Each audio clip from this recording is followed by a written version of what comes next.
السلام عليكم، مرحبا بكم معايا في فيديو جديد. كيف ما كتشوفوا اليوم عندنا ايلاضو اولا لا كلاص، جوج ديال الشكيلات اللي كيجي واحد كيجي احسن من الاخر. شوفوا الطريقه اللي سهله. عندي هنايا فريسه اللي كانت عندي في المجمد، غادي ندير نص كيلو والباقي نحتفظ في المجمد، غنحتاج غير نص كيلو. كنجيبها الا عندكم الطبيعيه ماشي متلجه ممكن تستعملوا نفس الطريقه كتعملوها. انا كانت عندي مجمده استعملتها. صافي عملت نص كيلو، كنضيف عليه الحليب المحلى المركز ولكن بدون سكر، هذا غير باش كيعطيني المذاق. كتعملوا الكميه اللي بغيتو لان نتوما على حسب الحلاوه اللي بغيتو. غير شنو انا عملت تقريبا 100 150 ملي ديال الحليب ولكن بدون سكر. غنكتفي غير بالحلاوه ديال الفريسه، الحلاوه ديال الفريسه. وانتم الا كنتو غادي تعملوا الحليب المركز المحلى راه كتضيفوا 100 ملي اولا 150 ملي على حسب الحلاوه، دائما كتبقى على حسب الذوق. انا كنعملت تطحن بهذا الشكل هذا ولكن خصني ما نطحناش كامله، نطحن ويبقاو لي فيها الطرف. ولكن هذه حيتاش كانت عندي في الفريكو، يعني ملي كنت كنطحنها بقاو لي وحيدات صحاحين، وانا ما خصنيش تبقى لي صحيحه، خصني يعني الفريسه تجي مفته، تجي مقسومه. يعني نتوما الا كانت عندكم فريسه طبيعيه كتزولوا واحد 150 غرام تقريبا اولا 100، كتقطعوها طريفات وتا كطحنوا ديك الفريسه عاد كتضيفوا عليها ديك الطريفات باش كيجيوكم ساهلين وكتكون عليكم الخدمه ناقصه. انا كانت عندي عملتها كلها، ودابا ملي شفت الظروفه بقات الفريسه مكموله كنعمل لها هكا باش كتفتت. صافي شبرت هنايا لا كريم فريش اولا كريمه، دخلتها واحد ساعه د المكانه النبيره اولا 2 ساعات اللي بغيتو. المهم 2 ساعات اولا ساعه، ما يمكنش تدخلوها بنص ساعه ولا ربع ساعه، ما تكونش بارده وما طلعش معاكم. عندي نص كيلو، عندي نص كيلو د فريسه وغنعمل معاه نص كيلو ديال الكريم فريش، ولكن لا كريم فريش عندي غير النص ديالها. عندي نص كيلو د فريسه مع 250 غرام ديال الناطا، حيت الناطا عندي نص كيلو، نص كيلو غنقسمو على جوج، النص غنعملو في الفريسه والنص غنعملو مع البنان، مع ايلاضو ديال البنان. هنا كنطلعوها كيف ما كتشوفوها في هذا الشكل هذا حتى كطلع لها هذا القوام هذا. كندير النص كنعملو في الثلاجه ولا في النبيره، والنص كنعملو في الوصفه اللي شفتو معايا. المهم ضروري نعملو في النبيره، دابا الحال بدا كيسخن. صافي هاد الفريسه ديالي نتوما كتشوفوا عاقده، حيت كانت عندي فريسه في المجمد عاقده. نتوما كتشوفوا الطروفه، كنوريكم الطروفه هنايا د الفريسه، يعني فريسه ماشي مكموله يعني طريفات. صافي كنخوي داك لا كريم فريش، نص الكميه اللي عملت كنضيفها على 500 غرام ديال فريسه.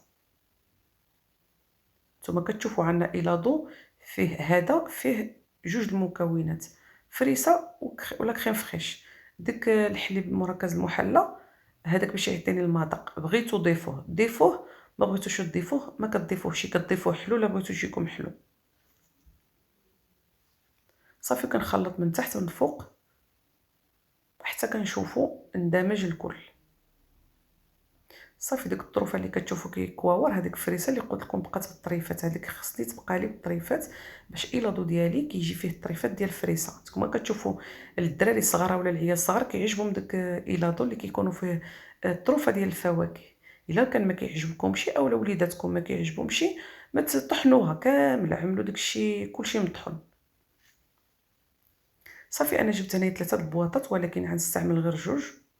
الكميه اللي معايا غنعمر غير جوج ديال البواطات ووحده غادي نزولها. صافي انا عملتهم في هادو اللي صغارين باش كيجيوني ساهلين في المجمد، ما كيشبروليش البلاصه.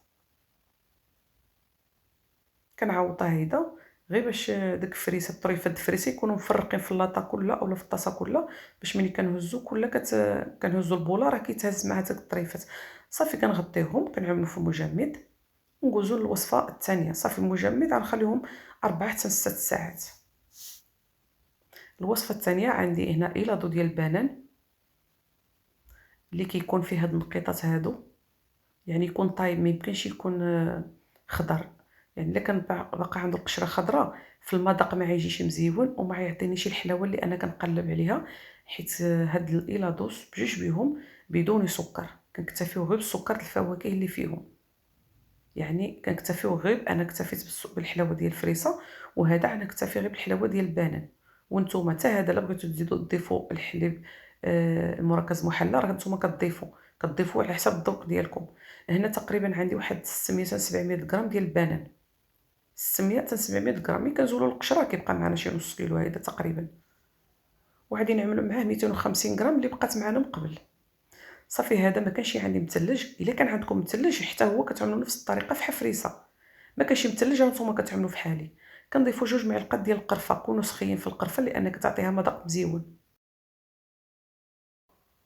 هنا عندي هاد الكاس التركي، عندي كاس لارب ديال الحليب، ولكن انا نعمل غير نص كاس ديالو، يعني فحال نص كاس الحليب العنبه. عندي راس معلقه ديال الخرقوم. هنا بغيت نعمل الخرقوم باش يعطيني الكولور، باش يعطيني ديك اللون الذهبي. الذهبي هو والقرفه يعطيوني ديك اللون الذهبي ديال ايلادو. بغيتو ما تضيفوهش ما تضيفوهش، انا فضلت نضيف الخرقوم بعدا صحي وما نضيفش الملون الغذائي. وانتم لكم الاختيار، اما تعملوا الملون الغذائي اما تعملوا فحالي اولا ما تعملوش، حيت هذاك غير باش يعطينا الكولور والمذاق. صافي كنخلط مزيان حتى ما كتبقاش عندنا الكوره ديال البنان. هذا ماشي بحال الاخر، كنخلطو مزيان بحال هذا الشكل هذا، كيرجع السمك ديالو لامس. وكنخويه على داك الناطه اللي عندي في النبيره نوز الكميه، وكنخلطو بحال الطريقه. هاد ايلادوس بجوج بهم ساهلين، ما كايناش ما اسهل منهم. كنعملو في مجمد، شي حاجه طبيعيه، واللي كنعطيو لوليداتنا شي حاجه بلا ما فيها بزاف ديال الادويه وبزاف ديال الكونسيرفانتيس وداك الشيء، يعني طبيعي وصحي. نوعا ما داك الكريمه اللي شويه فيها كراصه، ولكن ديك الكراصه اللي فيها لا كراصه صحيه، ماشي صحيه. صافي حتى كنبقى نخلط حتى كيرجع كريمي بحال اللي كتشوفوا. كنعملوا شي بواطه وكنعملوا في مجمد عاوتاني من 4 حتى 6 ساعات. هذا يعني رطب، هذا ممكن تخليوه 6 ساعات اخر، حيت مثلج 4 ساعات كافيه، حيت اصلا هو معقد. صافي كنعاود لوجهو هيدا وصافي، وكندخلوها حتى هي الفريغو وكنخليوها. صافي ندخلوها الفريغو ونرجعو من بعد ما يتلجوا بجوج بيهم. صافي هنايا عملت الكاس الماء سخون، وعملت هاد المغروفه ديال ايلادوس اولا د لاكلاص، وجبرت هنايا ايلادو ديالي شويه قاصح، يعني خصني ندابز معاه باش نكون واحد البوله. غادي نخليه على جنب وغنمشي هذا اللي كان عندنا البنان ماشي في الفريغو من قبل، كان كريمي، يعني كيهز لي البوله بسهوله. يعني هذا خليته 6 ساعات هي هذيك. واخر حيت كانت عندي فريسه في المجمد، الا خليته غير 4 ساعات 3 ساعات كافيه. هانتوما كتشوفوا هذا كيتهز بسهوله. صافي وفيما كنكونوا غنعملوا البوله كنخشيو ديك المغروفه في الماء سخون باش كتساعدنا باش كتهز معنا البوله بسهوله. صافي وكنعملوا يعني كنزوقوا، يا اما نعملوا 2 بولات بحال اولا نعملوا كل وحده في شكل. كنتمنى الناس اللي كتشاهد هاد القناه لاول مره تشترك في القناه باش يوصلها الشعار ديال القناه. ولا عجبكم الفيديو عملوا له لايك والبارطاج مع الاحباب باش تعم الفائده على الجميع. صافي وهنايا عندي هاد الكراميل اللي كيتباع مع فلان. ملي كنعمل فلان كنعمل الكراميل ديال السكر، انا كيعجبني المذاق ديالو حسن. وهذا كنخليه باش كنزوق به الباستيل، كنزوق به ايلادوس، يعني كنعمل به الوصفات بحال هذا الشكل، ما كنضطرش عاد نعمل الكراميل باش كيعطينا ديكور مزيون. صافي بحال هذا الشكل كما قلت لكم ايلادو ما فيهش السكر. وملي كتضيفوا هذا الكراميل هذا راه كيرجع هو هذاك. ولا بغيتو مثلا عندكم السكر ولا كتعملوا الريجيم بلا ما تضيفوا هذا الكراميل، كيبقى الاختيار ليكم، هذا غير التزويق. اما الوصفه راها ناجحه وانتم شفتوها كيفاش عامله. ها النهايه ديال لاكلاص ديالنا كيجي رائع، كيجي غزال. يجربوه وعاد كيوجد دغيا، يعني كتعملوه في الصباح وفي العشيه وانتم كتناولوه. بسلام عليكم، خليتكم على خير.